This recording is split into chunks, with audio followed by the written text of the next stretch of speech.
नमस्कार विद्यार्थियों। आज हम महासागरीय जलमार्ग पढ़ने जा रहे हैं। लास्ट क्लास में हमने आंतरिक जलमार्ग पढ़ लिया है। महासागरीय जलमार्ग जो विस्तृत जो महासागर हैं, जैसे अटलांटिक महासागर है, प्रशांत महासागर है, हिंद महासागर है, मुख्यतः इन तीन महासागरों से ही महासागरीय जलमार्ग गुजरते हैं, जिनका अध्ययन आज हम करेंगे।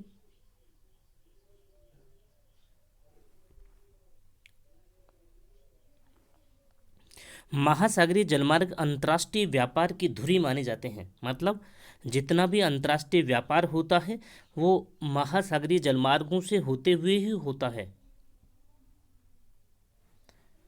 अतः महासागरीय जलमार्गों को अंतर्राष्ट्रीय व्यापार की धुरी के रूप में माना जाता है। अंतर्राष्ट्रीय व्यापार की धुरी, धुरी मतलब पॉइंट, केंद्र मान सकते हैं आप, है ना। जलमार्ग सभी दिशाओं में जल परिवहन की सुविधा उपलब्ध करवाते हैं। इन जलमार्गों के रखरखाव में न्यूनतम लागत आती है। रखरखाव मतलब देख रेख में न्यूनतम लागत आती है, क्योंकि आप जानते हैं कि जल के ऊपर एक बार चिन्हित कर दिया जाता है कि इधर से होते हुए ये रास्ता होगा। तो जैसे सड़क मार्ग में तो सड़क बनानी पड़ती है ना। तो यहाँ पे इस प्रकार से रास्ता चिन्हित किया जाता है, न कि वहाँ पे बनाना थोड़ी पड़ता है जल के ऊपर। इन जलमार्गों के रखरखाव में न्यूनतम लागत आती है। अतः इन जलमार्गों के द्वारा स्थल व वायु परिवहन की अपेक्षा लंबी दूरियों तक सस्ते जल परिवहन की सुविधाएं प्राप्त होती हैं। यहाँ पे ये शब्द और लिख देना आप, तक से आगे है ना, दूरियों तक, इससे जस्ट आगे क्या लिखेंगे, सस्ते जल परिवहन की सुविधाएं प्राप्त की जाती हैं। स्थल परिवहन में जैसे रेल परिवहन है, पाइपलाइन परिवहन है और आपके सड़क परिवहन है। उसके अलावा यहाँ पे वायु परिवहन है। इन सबसे ज़्यादा लंबी दूरियों तक जो परिवहन की सुविधाएं प्राप्त होती हैं वो महासागरीय जलमार्गों के द्वारा ही होती हैं। विश्व के प्रमुख महासागरीय जलमार्ग निम्न प्रकार से हैं।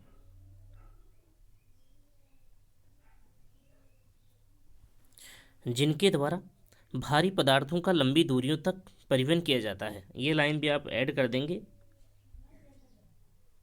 भारी पदार्थों का लंबी दूरियों तक परिवहन किया जाता है, ठीक है ना, ऐड कर देना इसके पास में ही। सबसे पहले देखिए हम बात करते हैं उत्तरी अटलांटिक महासागरीय जलमार्ग की। बोर्ड एग्जाम के दृष्टिकोण से यह है मोस्ट क्वेश्चंस के रूप में आया हुआ है। 2019 में बोर्ड एग्जाम में ये क्वेश्चन आया हुआ है, तो आगे भी बोर्ड एग्जाम में इस क्वेश्चंस के आने की संभावनाएं ज़्यादा होती हैं। देखिए क्वेश्चन 2019 में किस रूप में आया हुआ है कि विश्व का व्यस्ततम जलमार्ग कौन सा है, विश्व का सबसे व्यस्ततम जलमार्ग कौन सा है। तो बिल्कुल आपको इसका नाम लिखना है। विश्व का सबसे व्यस्ततम जलमार्ग उत्तरी अटलांटिक महासागरीय जलमार्ग है। ये उत्तरी शब्द आप जरूर लगाएंगे। अटलांटिक महासागरीय जलमार्ग अगर आप लिखते हैं तो ये रॉन्ग माना जाएगा। क्यों रॉन्ग माना जाएगा? क्योंकि अटलांटिक महासागर के उत्तरी भागों से उत्तरी अटलांटिक महासागरीय जलमार्ग गुजरता है, जबकि दक्षिणी भागों से दक्षिणी अटलांटिक महासागरीय जलमार्ग गुजरता है। तो आपको उत्तरी शब्द इसके साथ में ज़रूर जोड़ना पड़ेगा, क्योंकि तभी आपका आंसर सही माना जाएगा। दक्षिणी अटलांटिक महासागरीय जलमार्ग की अपेक्षा उत्तरी अटलांटिक महासागरीय जलमार्ग से अधिक जलयान गुजरते हैं और विश्व का व्यस्ततम जलमार्ग वही माना जाता है। तो आपको इस रूप में ही आपको ध्यान करना पड़ेगा, ठीक है ना। अब देखिए हम बात करते हैं इसकी उत्तरी अटलांटिक महासागरीय जलमार्ग की। यह जलमार्ग विश्व का सबसे व्यस्ततम जलमार्ग है। इसको इसी रूप में आप ध्यान कर लेंगे। छोटा सा क्वेश्चन आएगा, विश्व का सबसे व्यस्ततम जलमार्ग कौन सा है। 2019 में बोर्ड एग्जाम में ये क्वेश्चन आया हुआ है और अभी भी आपको इसी रूप में ध्यान करना है। तो उत्तरी अटलांटिक महासागरीय जलमार्ग। उत्तरी अटलांटिक जलमार्ग के द्वारा यूरोपीय देशों तथा उत्तरी अमेरिका या उत्तर अमेरिका व कनाडा को जल परिवहन की सुविधाएं प्राप्त होती हैं। उत्तरी अमेरिका, यहाँ पे उत्तरी कर देना इसको ना, उत्तरी अमेरिका व कनाडा को जल परिवहन की सुविधाएं प्राप्त होती हैं। देखिए इस जलमार्ग के द्वारा एक तो यूरोपीय जो देश हैं, है ना, यूरोपीय देश मुख्यतः उत्तरी अमेरिका के देशों, उत्तरी अमेरिका महाद्वीप मान लीजिए या उत्तरी अमेरिका देश मान लीजिए, उत्तरी अमेरिका है, मैक्सिको है, कनाडा है, इन देशों को मुख्य रूप से जल परिवहन की सुविधाएं प्राप्त होती हैं। यह जलमार्ग उत्तरी अटलांटिक महासागर के दोनों ओर स्थित विकसित देशों को परस्पर जोड़ता है। ये देखिए, इसका अधिक उपयोग विश्व स्तर पर क्यों किया जा रहा है और ये व्यस्ततम जलमार्ग क्यों बन गया है। इसका कारण ये है कि उत्तरी अटलांटिक जो महासागर है उसके दोनों ओर स्थित विकसित देशों के परस्पर जुड़ जाने से यह और अधिक विकसित हो गया है, क्योंकि यूरोप भी इधर विकसित है तो उधर उत्तरी अमेरिका महाद्वीप के जो देश हैं वो भी विकसित कंट्रीज हैं। इस जलमार्ग के द्वारा अंतर्राष्ट्रीय जो व्यापार होता है उसका 1/4 व्यापार संपादित होता है, मतलब संपन्न होता है। कितना प्रतिशत? 25%, 25% है ना। 25% जो व्यापार है अंतर्राष्ट्रीय व्यापार का, वो इस मार्ग के द्वारा ही संपन्न होता है। इस समुद्री मार्ग पर विश्व के 25% जलयान चलते हैं। कितने प्रतिशत जलयान चलते हैं? 25%। ये चीज़ अलग है और ये चीज़ अलग है। यहाँ पे जलयान 25% चलते हैं और व्यापार का संपादन कितने प्रतिशत व्यापार इस मार्ग से होता है? 25%। तो दोनों अलग अलग चीज़ें हैं। इस जलमार्ग में विश्व के 50 प्रमुख बंदरगाहों में से 30 बंदरगाह स्थित हैं।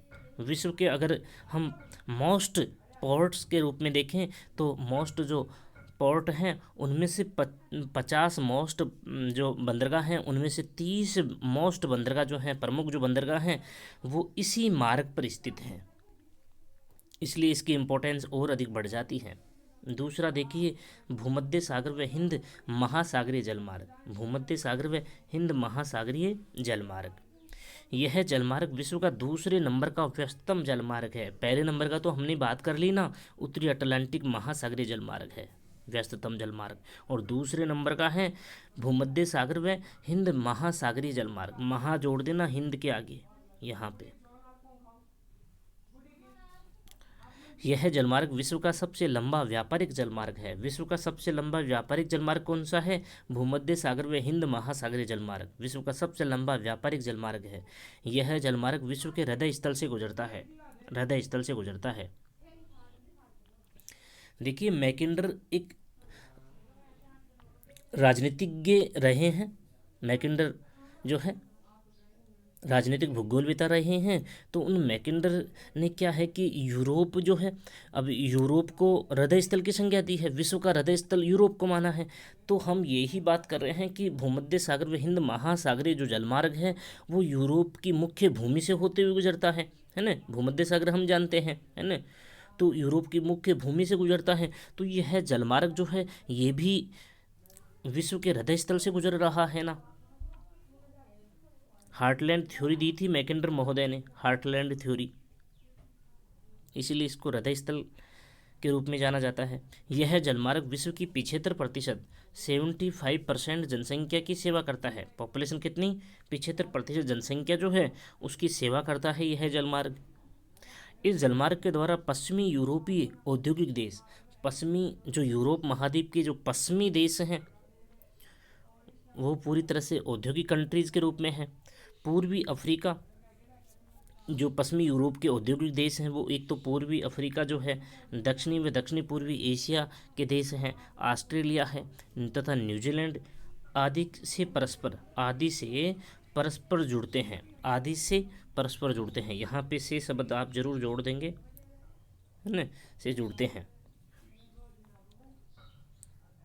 वर्तमान समय में इस जलमार्ग के द्वारा जलमार्ग के मध्यवर्ती भाग में स्वेज नहर का निर्माण कर दिया गया है, जिससे 6400 किलोमीटर की दूरी की कमी हुई है। 6400 किलोमीटर की दूरी की कमी हुई है। पहले देखिए इसी रूप में था, पहले यह मार्ग इसी रूप में था, लेकिन वर्तमान समय में भूमध्य सागर व हिंद महासागरीय जलमार्ग के रूप में था।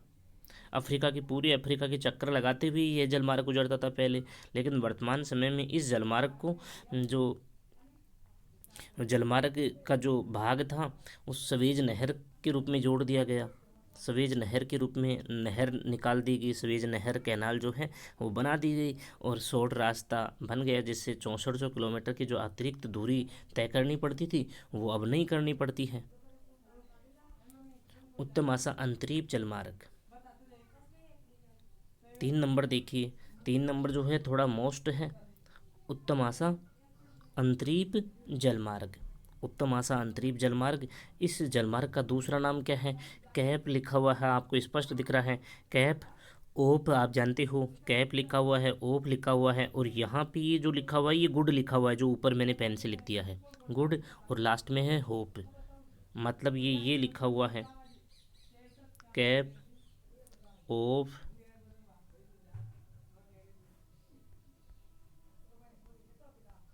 गुड होप, ये पूरा नाम लिखा हुआ है।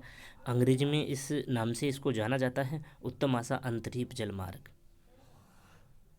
समझ गए होंगे आप, इसी रूप में आप लिख लेंगे। यह जलमार्ग अटलांटिक महासागर के भाग से होते हुए दक्षिणी अफ्रीका के दक्षिण से गुजरते हुए एशिया व ऑस्ट्रेलिया महाद्वीप के देशों को जोड़ता है, परस्पर जोड़ता है, ठीक है ना। पूरे अफ्रीका के चक्कर लगाते हुए गुजरता है ये। यह जलमार्ग उत्तरी अटलांटिक जलमार्ग की अपेक्षा कम विकसित है। यह जलमार्ग जो है उत्तरी अटलांटिक जलमार्ग की अपेक्षा कम विकसित है, जिसका मुख्य कारण दक्षिणी अमेरिका तथा अफ्रीका के सीमित विकास व कम जनसंख्या का होना है। यह जलमार्ग कम विकसित क्यों है? क्योंकि एक तो जो दक्षिणी अमेरिका है, दक्षिणी अमेरिका के जो देश हैं वो भी आर्थिक रूप से कमज़ोर हैं, और अफ्रीका महाद्वीप के जो अधिकांश देश हैं उनका भी विकास बहुत ज़्यादा हो नहीं पाया है, और जनसंख्या भी कम है। इस जलमार्ग में जलयान वर्त का अनुसरण करते हुए चलते हैं। इस जलमार्ग में जलयान जो हैं वर्त, देखिए ग्रेट सर्किल क्या होता है? ग्रेट सर्किल क्या होता है कि हम जानते हैं कि संपूर्ण जो ग्लोब है उस संपूर्ण ग्लोब के ऊपर 180 प्लस 1 भूमध्य वर्त जो है, 180 तो देशांतरीय वर्त बनते हैं, प्लस साथ में एक जो है वो आपका भूमध्य वर्त है। भूमध्य रेखा के रूप में जो बनता है वर्त वो सबसे बड़ा व्रत है ना। तो इस प्रकार से 181 वर्त हैं संपूर्ण ग्लोब पर। अब उन वर्तों के रूप में ही जलयान जो हैं वो उनका अनुसरण करते हुए चलते हैं। मतलब क्या हुआ कि इन वर्तों को हम क्या कहते हैं? इनको एक तो रंब लाइन कहते हैं, रंब लाइन। अगर हम मानचित्र कला के रूप में देखते हैं तो रंब लाइन कहते हैं इनको, है ना। इस प्रकार के जो वर्त होते हैं उनको एक तो रंब लाइन कहते हैं, रंब लाइन कहते हैं। इनको ही लग्जोड्रम कहते हैं, लग्जोड्रम।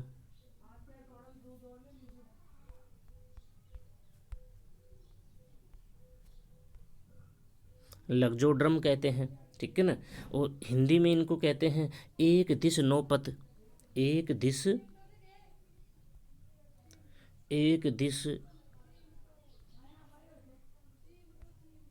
नौपथ,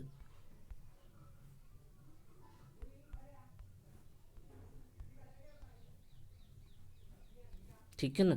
अब देखिए हम बात ये कर रहे हैं कि जो ये कैप ऑफ गुड होप जो जलमार्ग है, इसमें क्या होता है कि जो जलयान होते हैं ना वो उत्तरी गोलार्ध के भागों में तो वर्त का अनुसरण इस प्रकार से करते हैं, उत्तरी भागों में तो ऐसे मार्ग का अनुसरण करेंगे और दक्षिणी भागों में ऐसे मार्ग का अनुसरण करेंगे, ठीक है ना। तो इस प्रकार का जो मार्ग है सीधे मार्ग का नहीं होता है, सीधा मार्ग नहीं होता है। जबकि हम जानते हैं लैग्जोड्रम जो है और रंब लाइन जो है वो न्यूनतम दूरी महासागरीय क्षेत्रों में ऐसे दो स्थान, जैसे ये बिंदु है, जैसे मान लीजिए ये बिंदु है, एक दूसरा बिंदु ये है, ये ए स्थान है और ये बी स्थान है। जबकि हम जानते हैं रंब लाइन और लैग्जोड्रम जो है वो महासागरीय क्षेत्रों में न्यूनतम दूरी को मिलाने वाली जो रेखा होती है उसको हम लैग्जोड्रम कहते हैं, रंब लाइन कहते हैं। लेकिन जो वर्त होते हैं ना उनका अनुसरण करने वाले जलयान ऐसे सीधी लाइन का अनुसरण नहीं करते हैं, बिल्कुल ऐसे करते हैं, ठीक है ना। इस प्रकार की लाइनों का अनुसरण करते हुए आगे बढ़ते हैं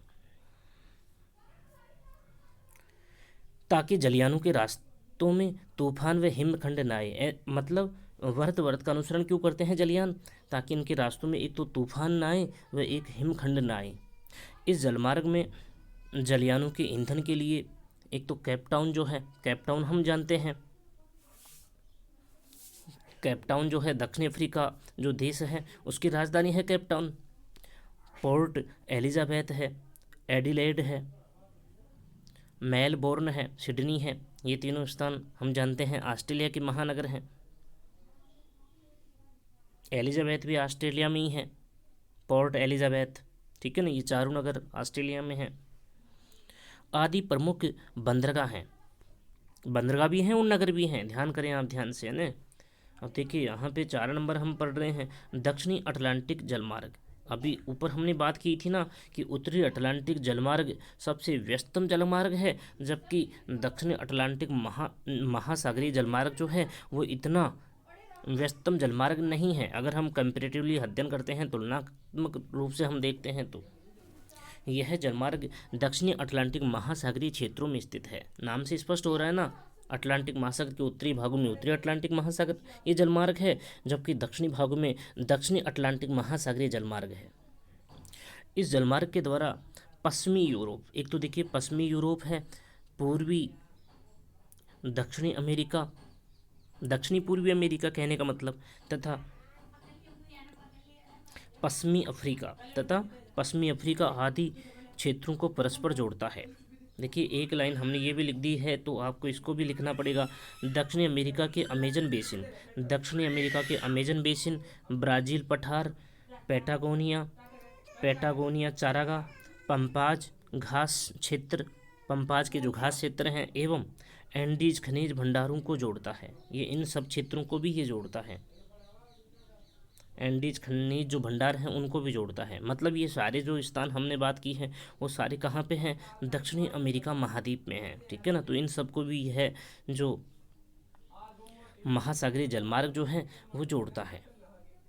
उत्तरी अटलांटिक जलमार्ग की अपेक्षा इस जलमार्ग का विकास कम हुआ है। देखिए ये बात हम ऊपर भी कर चुके हैं, इसका विकास कम हुआ है, जिसका मुख्य कारण इस जलमार्ग के दोनों ओर स्थित महाद्वीपीय देशों के पिछड़ा होना है। महाद्वीपीय जो देश हैं, हम जानते हैं कि दक्षिणी अमेरिका जो महाद्वीप है उसके भी अधिकांश देश इकोनॉमिक रूप से, आर्थिक रूप से पिछड़े हुए देशों की श्रेणी में आते हैं। इसी प्रकार से आपके जो अफ्रीका महाद्वीप है, अफ्रीका महाद्वीप के भी अधिकांश जो देश हैं, है ना, अफ्रीका महाद्वीप के अधिकांश देश हैं वो भी पिछड़ी हुई श्रेणी में आते हैं, मतलब आर्थिक रूप से पिछड़े हुए हैं। जब दोनों ही तरफ इस महासागरीय जलमार्ग के दोनों तरफ जब पिछड़े हुए देश हैं, तो इस महासागरीय जलमार्ग का विकास कम हो पाया है।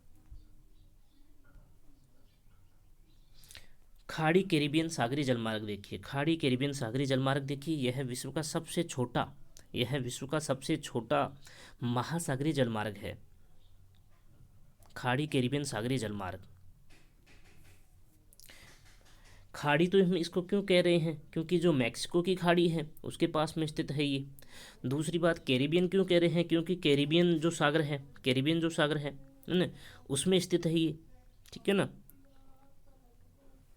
इस जलमार्ग के द्वारा ब्राज़ीलियन क्षेत्रों को मतलब जो ब्राज़ील जो देश है दक्षिण अमेरिका का, उस ब्राज़ील देश के जो क्षेत्र हैं उनको वेस्ट इंडीज़ हम जानते हैं, पश्चिमी द्वीप समूह में स्थित जितने भी द्वीपीय देश हैं उन सब द्वीपीय देशों को मिलाकर के वेस्ट इंडीज़ के रूप में जाना जाता है। वेस्ट इंडीज़ कोई एक देश नहीं है। इस वेस्ट इंडीज़ वाले भाग में, वेस्ट इंडीज़ का मतलब होता है पश्चिमी द्वीप समूह है, और पश्चिमी द्वीप समूह में स्थित छोटे छोटे द्वीपीय देश हैं, ठीक है ना, जैसे क्यूबा है ना, इस प्रकार से छोटे छोटे द्वीपीय देश हैं, बहामा है ना, प्यूर्टोरिको है। तो इस प्रकार से छोटे छोटे जो द्वीपीय देश हैं उन सब छोटे छोटे द्वीपीय देशों को मिलाकर के वेस्ट इंडीज़ द्वीप समूह का निर्माण हुआ है।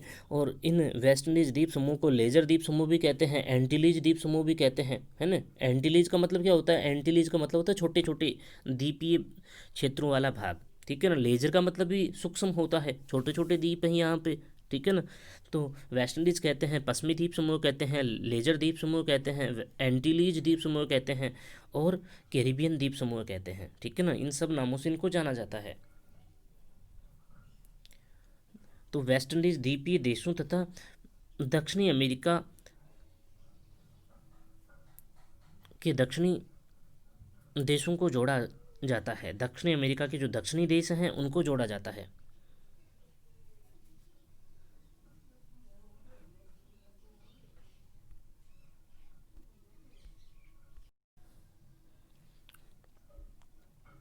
यह जलमार्ग विश्व का सबसे छोटा सागरीय जलमार्ग है, जो अभी हमने बात कर ली है, सबसे छोटा सागरीय जलमार्ग है, जो मैक्सिको की खाड़ी तथा कैरिबियन सागरीय बंदरगाहों को जोड़ता है। मैक्सिको जो देश है, मैक्सिको है ना, मैक्सिको की खाड़ी के जो देश हैं या बंदरगाह जो हैं, तथा कैरिबियन सागरीय बंदरगाहों को जोड़ता है। कैरिबियन सागर के तट पर स्थित जो बंदरगाह हैं उनको जोड़ता है मुख्यतः यह है जलमार्ग। प्रशांत महासागरीय जलमार्ग,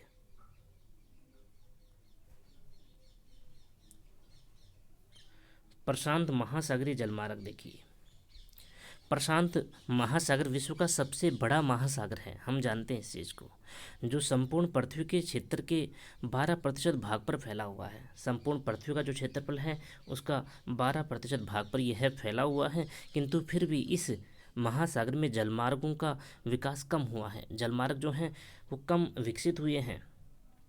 प्रशांत महासागर में व्यापारिक परिवहन मार्गों की कमी होने के मुख्य 2 कारण हैं। प्रशांत महासागर में जो व्यापारिक परिवहन के जो मार्ग हैं, या यूं कहें महासागरीय जलमार्ग कम विकसित होने के पीछे 2 कारण हैं। एक तो विश्व के प्रमुख औद्योगिक प्रदेश उत्तरी अमेरिका तथा यूरोपीय तटों पर स्थित हैं। एक तो विश्व के जितने भी औद्योगिक प्रदेश हैं वो एक तो उत्तरी अमेरिका और दूसरा जो है यूरोपीय जो तट हैं उनके ऊपर स्थित हैं। दूसरा कारण देखिए, इसमें इस महासागर में व्यापारिक महत्व का कोई भी द्वीप नहीं है। व्यापारिक महत्व का प्रशांत महासागर में कोई भी द्वीप नहीं है। अर्थात इस महासागर के तटवर्ती क्षेत्रों में जापान के अतिरिक्त एकमात्र जापान ही ऐसा व्यापारिक महत्व का द्वीपीय देश है। इसके अलावा अन्य कोई द्वीपीय देश इस प्रकार का है नहीं जिसका औद्योगिक महत्व हो। कोई अन्य औद्योगिक विकसित देश नहीं है, जापान ही एकमात्र है। उत्तरी प्रशांत महासागर के मध्यवर्ती क्षेत्र में स्थित उत्तरी प्रशांत महासागर का जो मध्यवर्ती जो क्षेत्र है, मध्यवर्ती क्षेत्र में स्थित होनोलुलु जो है हवाई द्वीप समूह की राजधानी है।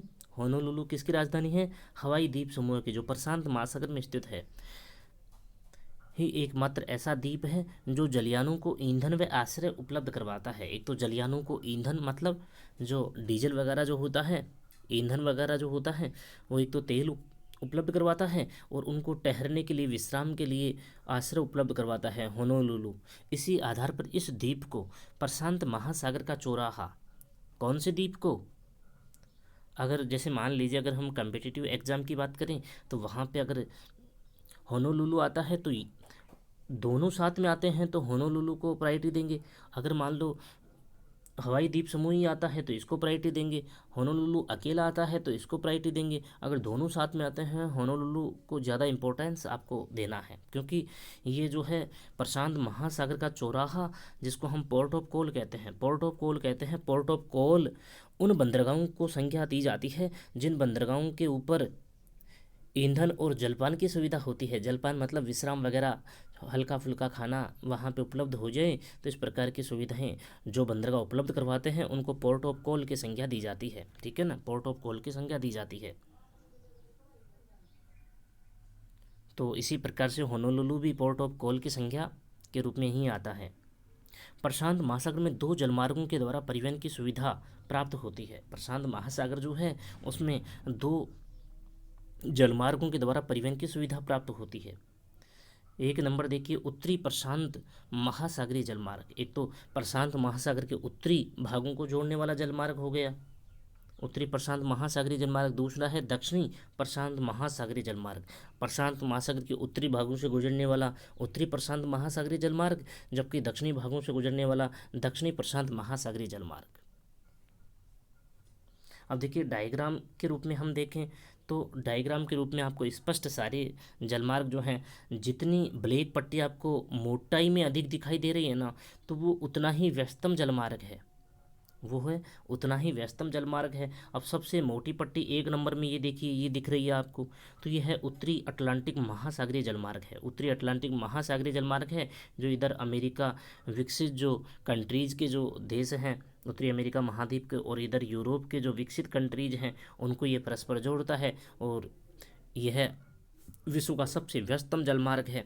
स्वेज नहर मार्ग देखिए, अब यहाँ पे देखिए ये सवेज नहर जो मार्ग है ये आपका भूमध्य सागर है, और इस भूमध्य सागर से ये ब्लैक पट्टी जो आपको दिखाई दे रही है ये सवेज की खाड़ी को काट करके बनाई गई है ना। लाल सागर से होते हुए हिंद महासागर जो है उसमें प्रवेश कर जाती है इस प्रकार से,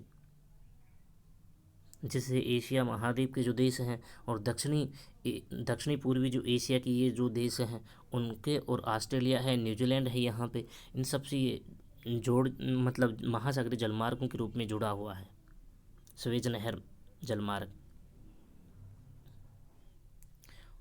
2 नंबर ये दिख ही रहा है आपको, 2 नंबर लिखा हुआ है बिल्कुल यहाँ पे देखिए, ये जो जिसकी हमने अभी बात की है।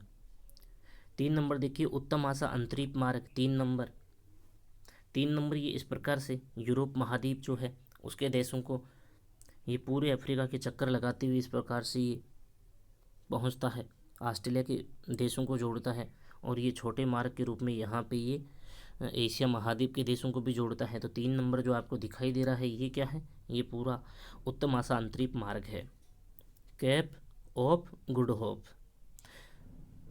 पनामा नहर मार्ग देखिए, पनामा नहर जो है 4 नंबर यहाँ पे मध्य अमेरिका के जो देश हैं यहाँ पे मध्य अमेरिका के देशों से होते हुए गुजरता है पनामा नहर मार्ग जो है, जो पनामा सिटी से होते हुए गुजरता है। कैरिबियन सागरीय तटवर्ती जो देश हैं उनको यह जो है एक तो उत्तरी अमेरिका के देशों से जोड़ता है और दक्षिणी अमेरिका के देशों से जोड़ता है, इस प्रकार से ये। प्रशांत महासागरीय जलमार्ग, प्रशांत महासागरीय जलमार्ग जो है वो देखिए इसमें प्रशांत महासागरीय जलमार्गों के रूप में एक तो देखिए यहाँ पे ये आपको दिखाई दे रहा है 5 नंबर आपको दिखाई दे रहा है ना, ये जो प्रशांत महासागर है ये इधर से जुड़ा हुआ है, क्योंकि प्रशांत महासागर का आधा भाग ये इधर दिखाई दे रहा है आपको और आधा भाग प्रशांत महासागर का यहाँ पे ये आपको दिखाई दे रहा है। तो प्रशांत महासागर में भी 2 हैं, उत्तरी प्रशांत महासागर में स्थित मार्ग और दक्षिणी प्रशांत महासागर में स्थित मार्ग। देखिए 5 नंबर नीचे भी लिखा हुआ है ना, ये लिखा हुआ है 5 नंबर देखो यहाँ पे, तो ये दक्षिणी प्रशांत महासागरीय जलमार्ग है, जबकि यहाँ पे ऊपर जो है ये उत्तरी प्रशांत महासागरीय जलमार्ग है। 6 नंबर कैरिबियन सागरीय मार्ग, कैरिबियन सागरीय मार्ग देखो ये 6 नंबर है, ये वाला ये 6 नंबर है, ये मार्ग जो है ये 6 नंबर है कैरिबियन सागरीय जलमार्ग। यहाँ पे स्थित जो मैक्सिको खाड़ी के पास में स्थित जो यहाँ पे जो स्थित द्वीपीय भाग हैं वो द्वीपीय देशों के रूप में जो सारे जो छोटे छोटे देश हैं वो वेस्ट इंडीज़ द्वीप समूह के अंतर्गत आते हैं, और इन वेस्ट इंडीज़ द्वीप समूह वाले भाग में ही आपका कैरिबियन सागरीय जलमार्ग है। दक्षिणी अटलांटिक मार्ग 7 नंबर देखिए, दक्षिणी अटलांटिक मार्ग जो है ये रहा आपका दक्षिणी अटलांटिक मार्ग, ये रहा 7 नंबर। दक्षिणी अटलांटिक जो मार्ग है ये रहा दक्षिणी अटलांटिक मार्ग 7 नंबर। तो इस प्रकार से आप ज़्यादा टिपिकल ये लेसन है नहीं, बहुत इजी लेसन है, बस मोटा मोटा आप ध्यान कर लेंगे, इसमें ज़्यादा आपको डीप में जाने की ज़रूरत भी नहीं है, क्योंकि कॉमन सा 2 नंबर का प्रश्न आता है इस लेसन से, ठीक है ना। आगे की बात हम कल करेंगे।